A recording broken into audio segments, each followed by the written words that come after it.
Bonjour, donc Anne Joly, je suis de l'Office national des forêts, je représente le département recherche et développement et innovation aujourd'hui. Donc là, je vais peut-être décevoir certains, mais je ne vais pas vous faire une présentation très technique, parce qu'on a prévu d'avoir des présentations courtes pour favoriser des questions. Et je souhaitais pouvoir faire un panorama des applications opérationnelles au stade de recherche et développement de la télédétection à l'ONF. Et puis faire un petit focus aussi sur comment ça se passe quand on cherche à approprier les méthodes en opérationnel et quand on a besoin de déployer à grande échelle, mais ça à l'échelle d'une organisation, en fait, les méthodes qui ont été développées en recherche et développement. Et donc je focaliserai pour cela sur les méthodes issues du lidar aéroporté. Donc petit rappel de contexte, hein, l'ONF c'est le gestionnaire des forêts publiques en France. C'est-à-dire à peu près en métropole un tiers des forêts françaises métropolitaines, plus une grosse partie en Guyane et en Outre-mer. Donc on est une grande organisation, 8400 personnes, ça peut faire beaucoup, mais en fait en termes de technique et de personnes qui sont vraiment concernées par l'utilisation de produits de télédétection, bien sûr, on se résume plutôt à des centaines qu'à des milliers de personnes pour l'instant. Et puis nos grandes missions sont à la fois la gestion durable des forêts publiques, la préservation des ressources, la mobilisation de bois. L'ONF met en métropole 40% du bois vendu en métropole provient des forêts publiques. La protection et la gestion contre les risques. Alors ça dépasse le cadre des forêts publiques, hein, c'est l'ensemble du domaine qui est concerné. La préservation, l'amélioration de la biodiversité et de l'environnement, l'accueil du public et puis des prestations de services dans différents domaines de compétences liés à la gestion de l'arbre, de la forêt et des milieux naturels.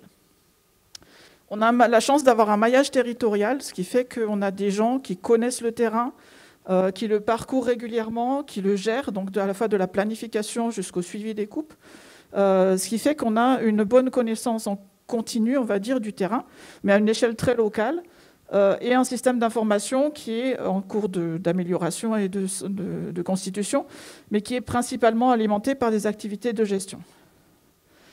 La télédétection dans tout ça, c'est un développement qu'on a commencé il y a entre 10 et 20 ans, selon les domaines d'application, vraiment avec une visée de venir en appui aux métiers, donc à nos missions principales et aux métiers de la gestion forestière principalement publique, mais bien sûr avec des retentissements, des résultats qui peuvent aller au-delà des forêts publiques.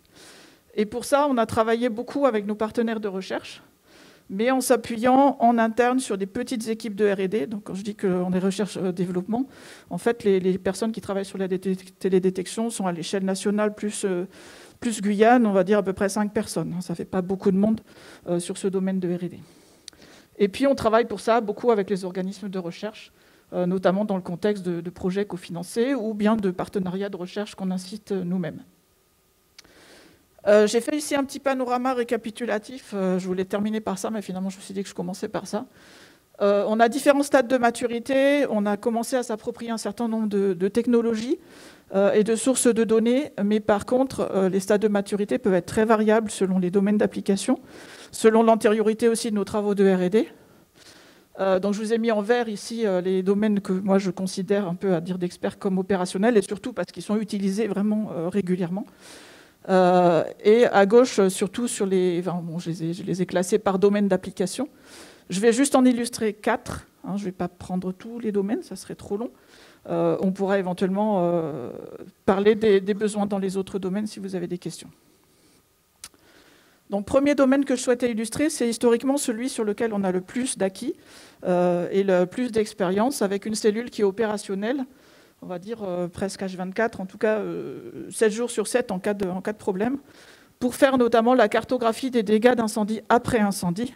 Donc là, je vous ai illustré à droite, en fait, l'exemple de l'incendie de cet été, là, sur la zone du Gonfaron, dans le Var, avec une première carte qui a été éditée par notre équipe Défense des forêts contre l'incendie 2 jours après le début de l'incendie, et puis la carte finale d'état des lieux, en fait, d'état des dégâts, qui fait partie en fait, des missions qui sont confiées par le ministère de l'Environnement à l'ONF, donc sur l'ensemble de la France maintenant, pas uniquement sur la zone sud, comme c'était le cas précédemment. Donc tous les incendies de plus de 25 hectares sont systématiquement cartographiés à partir d'images Sentinelle-2 maintenant.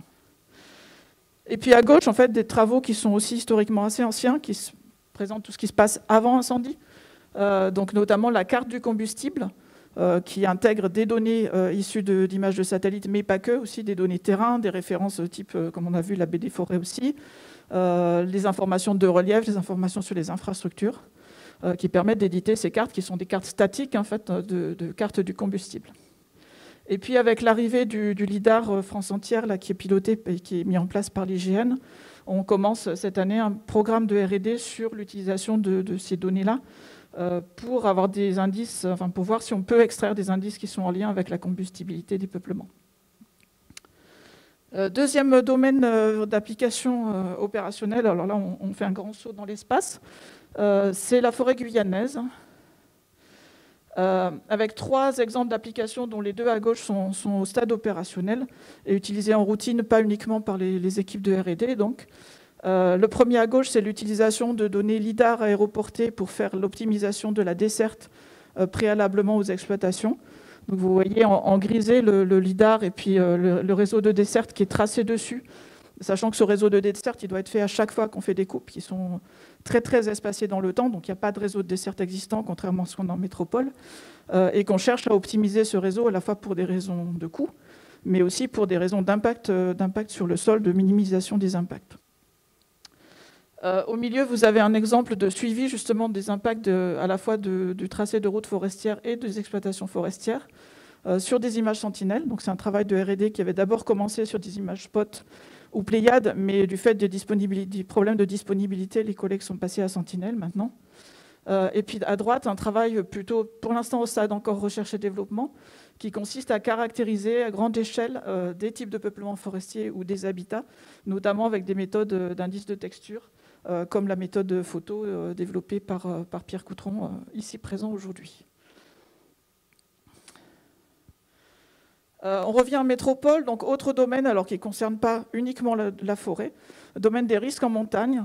Donc avec 2 exemples, les collègues du service des restaurations des risques en montagne, RTM, utilisent régulièrement et de manière opérationnelle tout ce qui est données 3D. La photogrammétrie, c'est quelque chose qu'ils connaissent depuis longtemps, l'utilisation des MNT et des MNS également.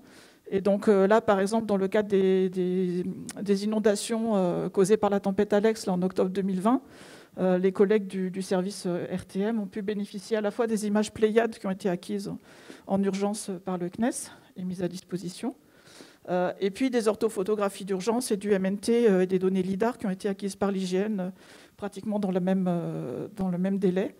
Donc là, vous avez à droite, enfin au milieu plutôt, une évaluation en fait, des bilans des différences de volume sur le lit des cours d'eau à partir du MNT LIDAR. Et puis à droite, un travail qui est plus actuellement en stade R&D. Alors il n'y a pas de forêt, hein, c'est du glacier, donc je suis désolée. On parle de la forêt, mais là c'est au-dessus de la forêt. Donc un travail de suivi de glaciers et d'évaluation du déplacement, en fait, de la vitesse et des orientations de déplacement à partir de données Pléiades. Ça, c'est une collaboration qui a été faite avec des unités de recherche, donc notamment ISTER et DITEM. Donc le 4e exemple que je voulais illustrer, c'est plus intraforestier. Donc c'est l'utilisation de données LIDAR aéroportées pour faire de la cartographie forestière à l'échelle de la gestion forestière, donc parcellaire et intraparcellaire. Donc le principe, hein, juste pour rappel, parce que je pense que beaucoup connaissent déjà, on a d'un côté des données, des nuages de points 3D issus du LIDAR, et de l'autre côté, enfin, tout le travail consiste à croiser, en fait, coupler ces données LIDAR avec des relevés de terrain, ce qu'on appelle des placettes de mesure, donc, dans lesquelles en fait, les arbres sont à la fois mesurés en diamètre, caractérisés bien sûr par rapport à leur espèce, et un certain nombre d'autres informations qui peuvent être utiles pour la gestion, avec un certain nombre de mesures de hauteur aussi, et tout ça sur des surfaces qui sont fixes, ce qui permet de les croiser de manière, on va dire, systématique avec des données géoréférencées que sont les données LIDAR.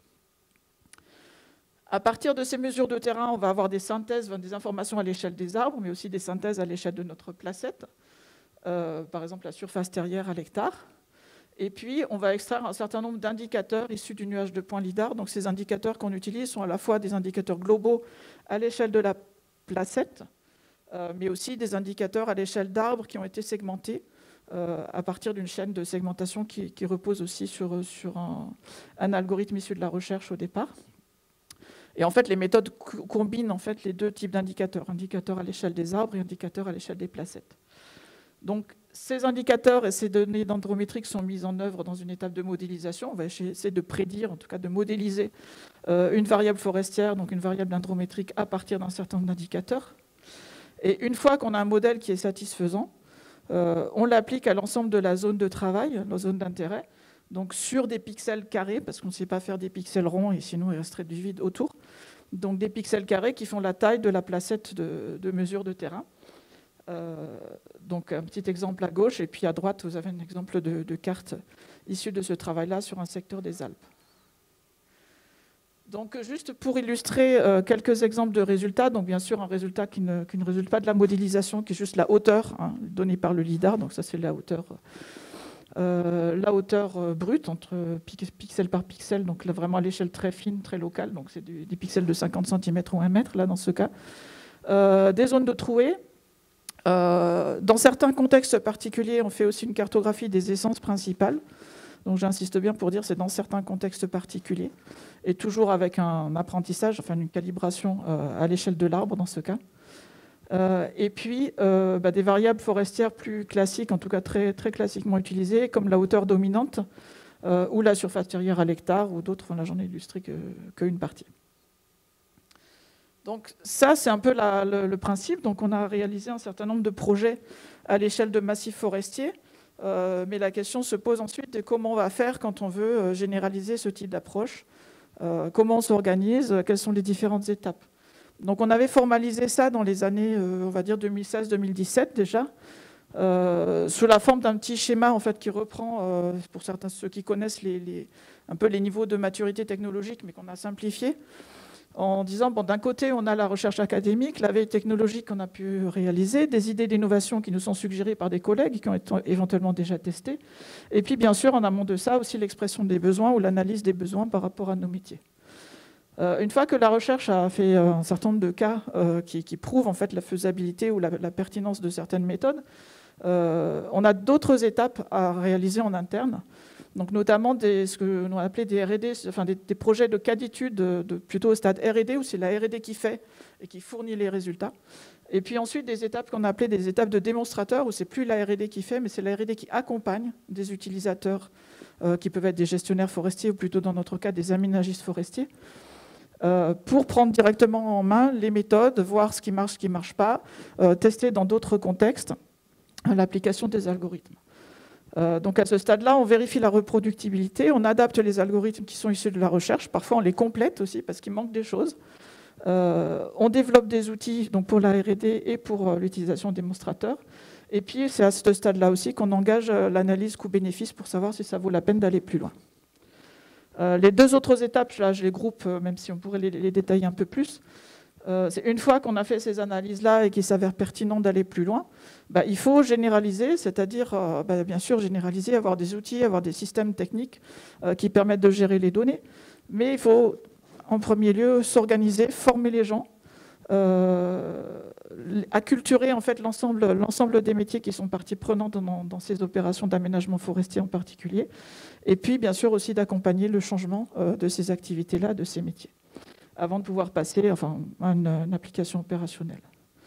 Donc tout ça, c'est appuyé par une stratégie qu'on avait élaborée, qu'on avait proposée en 2018, mais qui a été vraiment renforcée très récemment et accélérée. Je dirais, on avait mis vraiment le pied sur l'accélérateur avec le programme national d'acquisition de LIDAR HD qui est porté par l'IGN actuellement. Voilà. Et puis bien sûr, une chose importante qui a aussi été décidée à ce stade-là, c'est que bien sûr, tout n'est pas parfait. Il y a des modèles qui ne sont pas suffisants dans certains contextes. Il manque certaines informations par rapport aux besoins du gestionnaire forestier, mais il peut toujours les compléter sur le terrain. Et donc on a décidé de ne pas attendre encore 10 ans ou 20 ans peut-être d'avoir que tout soit pile poil parfait. Mais on est plus dans une démarche d'innovation, on continue d'apprendre, on continue d'améliorer les méthodes tout en déployant à un stade opérationnel un certain nombre de choses qui sont suffisantes déjà pour le justifier. Donc on continue la R&D pour améliorer les modèles, pour améliorer les démarches et puis pour compléter aussi, enrichir les méthodes. Donc pour résumer, là, comment ça se situe par rapport à la communauté scientifique. Donc là, pour le coup, par rapport par rapport au niveau de maturité technologique, nous on est vraiment à l'interface en R&D. Ce qu'on aime bien, ce qui nous semble important, c'est que le transfert soit pris en compte, non pas pris en charge, mais pris en compte assez tôt. Parce que parfois on a des blocages en fait, qui résultent qu'on a du mal à s'approprier, à comprendre les méthodes issues de la recherche et inversement aussi la recherche à comprendre bien les besoins qui sont sous-jacents. Bien sûr, pour nous, c'est aussi important de considérer que l'apport de la télédétection, c'est un élément parmi un système. Je vous ai dit qu'en forêt tempérée en particulier, on a quand même une prospection sur le terrain qui est importante. Et du coup, les collègues attendent des informations assez précises. Il ne faut pas leur vendre non plus du rêve en leur disant qu'on va pouvoir remplacer tout ce qu'ils font sur le terrain par la télédétection. Enfin, vendre du rêve ou du cauchemar, ça dépend comment ils le perçoivent. Et puis, bien sûr, donc anticiper la partie transfert. Et puis, on aime bien aussi pouvoir travailler directement avec les communautés scientifiques pour préparer aussi les formations, préparer la vulgarisation, parce que bon, on n'est pas toujours à même, nous, de le faire et de s'approprier bien toutes les informations. Donc, pour le coup, ce type de séminaire est important, aussi intéressant pour cette approche-là. Alors, d'un point de vue plus scientifique, en fait, quand je vous ai présenté le panorama au début, vous avez vu qu'il y a quelques cases qui sont vertes, et encore sur ces cases vertes, il y a des améliorations à faire. Mais on a des cases qui ne sont pas du tout vertes, qui ne sont pas encore du tout opérationnelles. Et alors j'ai résumé quelques verrous principaux, il y en a d'autres, j'aurais pu détailler un peu plus, mais notamment des choses dont on a parlé juste avant, la caractérisation des peuplements, en particulier en termes de santé des forêts, mais aussi en termes de composition en espèces. Et là, quand on parle de composition, c'est sur des peuplements principalement mélangés, intraspécifiques, parce que les peuplements purs, en forêt publique, en général, on en a une connaissance assez bonne déjà.